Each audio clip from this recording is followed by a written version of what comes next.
So hello friends, இனி நம்ம இந்த வீடியோவில் எதை பற்றி பேச போகிறோம் அப்படின்னு பார்த்தீங்கன்னா, சமீபத்தில் நம்ம குட் பேட் அக்லி தலை படத்துலேருந்து பயங்கரமான ஒரு அப்டேட் ஒன்று வெளியே வந்திருக்கு. அது என்ன அப்படின்னு பார்த்தீங்கன்னா, நம்ம குட் பேட் அக்லியில் 2 இம்பார்ட்டண்ட்டான ரோல்ஸை கேமியோ பண்ண போகிறாங்க அப்படின்னு சொல்லப்பட்டிருக்கு. ஸோ அது என்ன அப்படின்னா, நம்ம அஜித் சாரோட ஷாலினி மேம் சேர்ந்து நடிக்க போகிறதா ஒரு தகவல் ஒன்று வந்திருக்கு.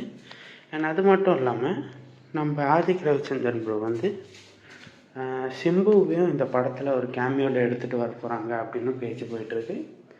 ஸோ சிம்பு இந்த படத்துக்குள்ளே வந்தார்னா பயங்கர மாசாக இருக்கும், தேட்டரே சும்மா பிச்சுக்கும்.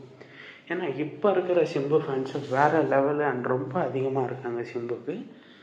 ஸோ சிம்பு இந்த படத்தில் வந்தார் அப்படின்னா மேபி அஜித் சாரே ஒரு நெகட்டிவ் ஷேடாக தான் இருக்குது இந்த படத்தில். ஸோ சிம்பு சாரை எப்படி வைப்பாங்க உள்ள அப்படின்றத கமெண்ட்ஸில் சொல்லுங்கள். And Simbu sir Ajith sir ஒரே ஃப்ரேமில் பார்த்தா எப்படி இருக்கும் அப்படின்றது உங்கள் ஒப்பீனியனை கமெண்ட்ஸில் ஷேர் பண்ணுவேன்.